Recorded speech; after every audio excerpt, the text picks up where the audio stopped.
Hi friends, நீங்கள் கேட்டுக்கொண்டிருப்பது பிரகிகா audio novels. நான் உங்கள் லதா பூபதி. பிரியாத வர வேண்டும் உயிரே பாகம் 2. ஏன் மாதியா, ஏன் இவ்வளோ நேரம்? இல்லை பாட்டி, ஆஃபீஸில் கொஞ்சம் வேலை, அதான் லேட்டு. அதெல்லாம் சரிம்மா. என்ன புடவை ஜாக்கெட்டெல்லாம் இப்படி கிழிஞ்சிருக்கு? அது ஒன்றும் இல்லை பாட்டி, ஆஃபீஸில் கீழே விழுந்துட்டேன் என்றதும் அவள் பொய் சொல்கிறாள் என்பதை அறிந்த பாட்டியோ, அவள் உள் ரூமுக்குள் நுழையும் முன் கொஞ்சம் நில்லுமா. ஏமா பொய் சொல்ற, உண்மையை சொல்லு என்றதும் ஓ என அழுதாள். பின்னர் நடந்தவற்றை கூறவும் பாட்டியோ கண் கலங்கினார். இந்த வாழ்க்கை வேண்டாமா, இன்னொரு டைம் இந்த மாதிரியெல்லாம் பண்ணாத. அந்த மாதிரி சம்பாரிச்சுதான் எங்களை காப்பாற்றணும்னா அதுக்கு பேசாம ஒரு பாட்டில் விஷத்தை வாங்கி கொடுத்துரு, நாங்கள் செத்து போயிடுறோம் என்றதும் ஐயோ பாட்டி, அப்படியெல்லாம் சொல்லாத. எனக்கு உன்னையும் தாத்தாவையும் என் குழந்தையும் விட்டா எனக்கு யார் இருக்கா என்று தன் உதட்டை பிதுக்கி கொண்டு அழ ஆரம்பித்தாள். இனிமே இந்த மாதிரி பண்ண மாட்டேன் பாட்டி, நான் உன்னை நம்புறேம்மா, அழாத. பையன் எங்க பாட்டி? அவன் உன்னை காணன்னு இவ்வளோ நேரம் அழுதுட்டு சாப்பிட கூட இல்லைம்மா, படுத்துட்டான் என்றதும் நேராக பாத்ரூமில் சென்று குளித்துவிட்டு துணிமணிகளை மாற்றிக்கொண்டு தன் மகன் அருகில் சென்று படுத்து அவனை இறுக்கி அணைத்து நெற்றியில் அன்பு முத்தமிட்டாள். அம்மா என்று கூறிக்கொண்டு தூக்க கலக்கத்தில் தியாவை இறுக கட்டி அணைத்து கொண்டான் அந்த பாலகன். தூங்கலாம் என்று பார்த்தால் அவளுக்கோ தூக்கமே வரவில்லை. சிறிது நேரம்தான் கண்களை மூடி அயர்ந்திருப்பாள். தூக்கத்தில் கூட அவளால் நிம்மதியாக தூங்க முடியவில்லை. கனவிலும் அந்த கயவன் செய்த செயல்கள்தான் மீண்டும் மீண்டும் அவள் கண் முன்னே வந்து வந்து சென்றது. பாதி தூக்கத்தில் எழுந்து உட்கார்ந்து தன் நிலைமையை எண்ணி வருந்தினாள். தன் வாழ்க்கையில் இனி அவனை பார்க்கவே கூடாது என்று எண்ணிக்கொண்டு படுத்தாள். பின்னர் காலையில் எழுந்து தன் வேலைகள் எல்லாம் முடித்துவிட்டு தன் பையனை குளிக்க வைத்துவிட்டு பாலாற்றி கொடுத்து சாப்பாட்டு ஊட்டிவிட்டு, பாட்டி, நான் போய் வேலை ஏதாச்சும் கிடைக்குதான்னு தேடிட்டு வரேன் என்று கூறிவிட்டு கிளம்பினாள். வழியில் தன் தோழியை பார்த்து பேசிய போதுதான் தெரிந்தது, அவளோ ஒரு இடத்தில் வேலைக்கு செல்வதாக கூறினாள். ஓ அப்படியா, நானும் வேலைக்கு தான் ட்ரை பண்ணிட்டு இருக்கேன், அங்கே பரவாயில்லையா என்றதும் அங்கே ஓகே தான், நீ வேணா வா, நான் இப்போ தான் வேலைக்கு தான் போயிட்டுருக்கேன், உன்னை ஜாயின் பண்ணி விடுறேன் என்றதும் மகிழ்ச்சியோடு சென்றாள் தியா.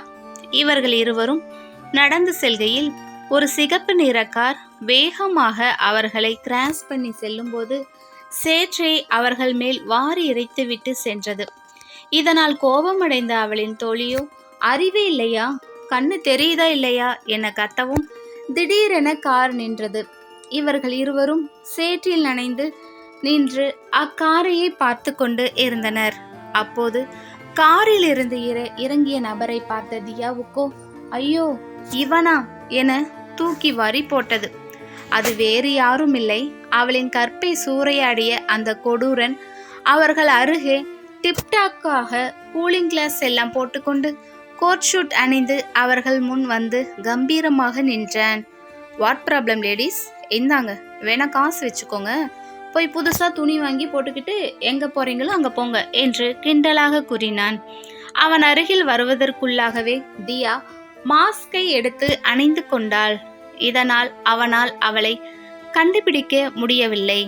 அவனிடம் அவளின் தோழி வாக்குவாதமிட்டு கொண்டிருந்தாள். பக்கத்தில் இருந்த தியாவோ, கம்முனிருடி, நமக்கு ஏன் வம்பு, வா போயிடலாம் என்று கூறவும், நீ சும்மா இரு, இந்த மாதிரி பணக்கார திமிரு பிடிச்ச ஒரு சிலரால தான் ரோட்ல நடந்து போற அப்பாவி மக்களை அடிச்சு தூக்கி போட்டுட்டு காசை நீட்டிட்டு போயிடுறாங்க என்று கோபமாக பேசவும், கூல் லேடி, கோபப்படாதீங்க, அதான் சாரி கேட்டேன்ல என்று சொன்னதும் தியா அவளை கையை இழுத்து கொண்டு வாடி போயிடலாம் என வேக வேகமாக கூட்டிக் கொண்டு சென்று கொண்டிருந்தாள். போகும் அவர்களை ஒரு நிமிஷம் என்று அவர்களை நிறுத்தவும் தியாவுக்கோ தூக்கி வாரி போட்டது. என்னன்னு தெரியலையே என்று.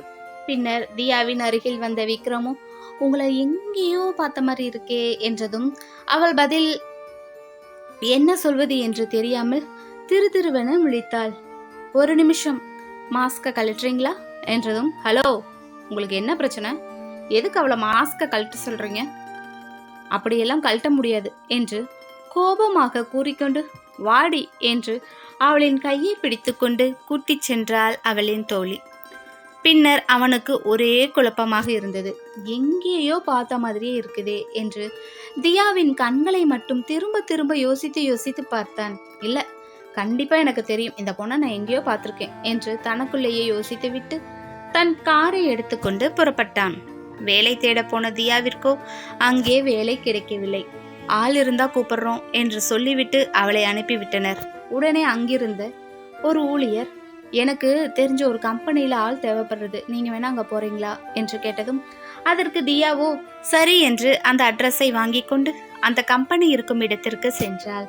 அங்கே சென்றவுடன் இவளின் சர்டிஃபிகேட்டை எல்லாம் பார்த்துவிட்டு நாளைக்கு வந்து ஜாயின் பண்ணிக்கோங்க, மாத சம்பளம் 20,000 என்று கூறினர். பின்னர் வேலை கிடைத்த சந்தோஷத்தில் வீடு திரும்பினாள். அங்கே சென்று தன் பாட்டியிடம் கூறுகையில் அவர்களும் மிகுந்த சந்தோஷம் அடைந்தனர். அடுத்த நாள் வேலைக்கு புறப்பட்டாள் தியா. அங்கே அவளுக்கான தனி கேபின் கொடுத்து அவளுடைய வேலைகளை செய்யும்படி கூறினர்.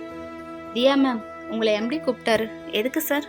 புதுசாக ஜாயின் பண்ணியிருக்க எல்லாரும் போய் பார்க்கணும் இல்லை, அதுக்கு தான் என்றதும் சரி என்று இவளுடன் சேர்ந்து 6 பேர் அன்று புதிதாக வேலையில் ஜாயின் பண்ணியவர்கள். எம்டி டோர்முக்குள் ஒவ்வொருத்தராக போகும்படி எம்டியின் பிஏ கூறுகையில் ஒவ்வொருத்தராக உள்ளே சென்று பார்த்துவிட்டு கடைசியாக தியா உள்ளே நுழைகையில் எஸ்கியூஸ் மீ சார் என்று கேட்டுக்கொண்டு உள்நிலைய எஸ் கமேன் என்றவுடன் உள்ளே இருந்த நபரை பார்த்த கணம் அவளின் கண்களில் இருந்து கண்ணீர் தார தாரையாக வழிந்தது. கையில் இருந்த ஃபைலை நடுக்கத்தில் கீழே தவறிவிட்டு விட்டாள். யாரை தன் வாழ்நாளில் பார்க்கவே கூடாது என்று நினைத்தாலோ அங்கே அவன் உள்ளே இருந்தான். அது வேறு யாரும் இல்லை, நம் நாயகன் விக்ரம் தான். உங்க ஃபைலை கொடுங்க மேம். என்னாச்சு, ஏன் அலறீங்க என்று கேட்டதும் அவளுக்கு வார்த்தையே வரவில்லை. இவன் என்ன நடிக்கிறானா என்று தன் மனதில் எண்ணிக்கொண்டு வாயெடுத்த பொம்மை போல அப்படியே சிலை போல் நின்றாள். கண்களில் இருந்து கண்ணீர் வழிவது மட்டும் நிற்கவே இல்லை. ஹலோ மேடம், பேசுங்க, உங்ககிட்ட தான் பேசிட்டு இருக்கேன். ஏன் என்னாச்சு என்று திரும்ப திரும்ப விக்ரம் கேட்டுக்கொண்டே இருக்க அவள் பதில் ஏதும் பேசாமல் சிலை போல் நின்றாள். சுரேஷ், இங்க வாங்க என்று குரல் கொடுக்கவும் சார் சொல்லுங்க சார் என கேட்டுக்கொண்டு சுரேஷ் விக்ரமின் கேபினுள் நுழைந்தான். என்னாச்சு இவங்களுக்கு? நான் கேட்குற கேள்விக்கு எதுவுமே பேசாம அமைதியா நிற்கிறாங்க என்றதும் தியாவை வெளியில் கூட்டி வந்த சுரேஷ், ஏன் மேடம், ஏதாவது உடம்பு முடியலையா? அப்படியெல்லாம் எதுவும் இல்லை சார். பின்ன ஏன் சார் கேட்குற கேள்விக்கு எதுவுமே பதில் பேசாம நின்றுட்டு இருந்தா என்ன அர்த்தம்? அவருக்கு கேட்ட கேள்விக்கு பதில் சொல்லலைன்னா கோபம் வருமா? இனி அப்படி நடந்துக்காதீங்க. புதுசா ஜாயின் பண்ணியிருக்கீங்கன்னு எதுவும் சொல்லாம விட்டுருப்பாரு போல. நீங்க போய் உங்க வேலையை பாருங்க என்று கூறிவிட்டு சுரேஷ் சென்றுவிட அவளுக்கு என்ன செய்வதென்றே தெரியவில்லை. அன்று இரவு நடந்தது அவள் கண்முன்னே வந்து வந்து சென்றது. நம்மிடம் அவ்வளோ கேவலமாக பிஹேவ் பண்ணிட்டு இன்னைக்கு இவ்வளோ கூலா நம்ம கிட்ட பேசுறான். எனக்கு ஒண்ணுமே புரியலையே கடவுளே, என்னை ஏன் இப்படி சோதிக்கிற என்று எண்ணிக்கொண்டிருக்கையில் ட்ரஸ்ட்ல இருந்து ஒரு 10 பேர் டொனேஷனுக்காக விக்ரமை பார்ப்பதற்காக வந்திருந்தனர். சுரேஷ் அவர்களிடம் இங்கேயே வெயிட் பண்ணுங்க சார், இங்கேயே வெயிட் பண்ணுங்க, சார் வருவாரு என்று கூறிவிட்டு உள்ளே செல்லவும் சிறிது நேரம் கழித்து விக்ரம் வெளியில் வந்து அவர்களிடம் பேசிவிட்டு செக் புக்கில் 15 lakhs தொகையை அவர்களிடம் கொடுத்ததும் அவர்களில் ஒருத்தர் விக்ரமிடம், சார் உங்களால் தான் எங்கள் ட்ரஸ்டில் இருக்கிற மன வளர்ச்சி குன்றிய குழந்தைங்க மகிழ்ச்சியாக இருக்காங்கன்னா அதுக்கு நீங்கள் தான் சார் காரணம் என்று காலில் விழுந்து நன்றி கூறினார். ஐயோ எந்திரிங்க, பரவாயில்ல, வேற எந்த ஹெல்ப் வேணாலும் கேளுங்க, கண்டிப்பாக நான் உங்களுக்கு செய்து தரேன் என்று கூறிவிட்டு திரும்பவும் தன் கேபினுள் நுழைந்தான். இவை அனைத்தையும் பார்த்து கொண்டிருந்த தியாவிற்கு ஒரே குழப்பமாக இருந்தது. இவன் இவ்வளோ நல்லவனா? என்னால் ஒன்றுமே புரிஞ்சுக்க முடியலையே. அப்போ நம்மக்கிட்ட அன்னைக்கு நைட்டா ஏன் அந்த மாதிரி நடந்துக்கிட்டான் என எண்ணி குழம்பி போனாள்.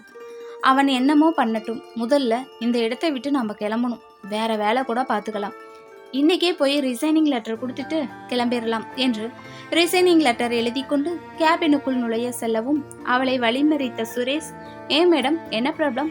சாரை பார்க்கணும் என்றதும் சரி உள்ள போங்க என்று அனுப்ப உள்ளிந்த தியாவோ விக்ரமிடம் சார் என்று ரிசைனிங் லெட்டரை நீட்டவும் அதை வாங்கி படித்த விக்ரமோ, ஏன் என்னாச்சு மேடம், இன்னைக்கு தானே வந்து ஜாயின் பண்ணியிருக்கீங்க? ஆமாம் சார். அப்புறம் அதற்கு பதில் எதுவும் பேசாமல் இருக்க எதற்கும் வாய் பேச மாட்டீங்களா? எனக்கு இந்த வேலை பிடிக்கல, நான் போகிறேன் என்றதும் ஒன்று தெரிஞ்சுக்கோங்க மேடம், எத்தனை பேர் இந்த வேலை கிடைக்காம கஷ்டப்பட்டுட்டு இருக்காங்க தெரியுமா? நீங்கள் திடீர்னு கிளம்புறேன்னா என்ன அர்த்தம்? வேலைக்கு ஆளை நாங்கள் இந்த டைமில் எங்கே போய் தேடுறது? நீங்கள் ரெக்கமெண்டில் தானே வந்தீங்க. உங்களை விட குவாலிட்டியான ஸ்டாஃபை வேண்டான்னு சொல்லிட்டோம் தெரியுமா என்றதும் குழம்பி போய் நின்றாள். ஃபைனலாக சொல்கிறேன், நீங்கள் ஜாபில் சேர்ந்த அன்னைக்கு சைன் பண்ணி கொடுத்ததை படித்தானே பார்த்து சைன் பண்ணீங்க. இந்த கம்பெனியோட ப்ரொசீஜர் எல்லாம் தெரியுமா தெரியாதா? எனக்கு அதுக்கு மட்டும் பதில் சொல்லுங்கள். இந்த கம்பெனியில் ஒன்ஸ் ஜாயின் பண்ணிட்டீங்கன்னா நீங்கள் சைன் பண்ணி கொடுத்த அக்ரிமெண்ட் டியூரேஷன் முடியும் வரை இங்கே தான் இருக்கணும்.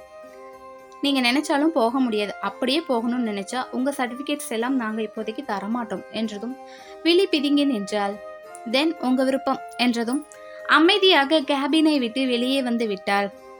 இரவு வேலை முடித்துவிட்டு வீட்டிற்கு சென்றவுடன் தன் வேலைகள் எல்லாம் முடித்துவிட்டு, பாட்டி கடை வரைக்கும் போயிட்டு வரேன் என்று கூறிவிட்டு கடைக்கு போகவும், திரும்ப வரும் வழியில் ஒரு கார் வேகமாக அவள் மீது மோதுவது போல் வந்து நின்றது.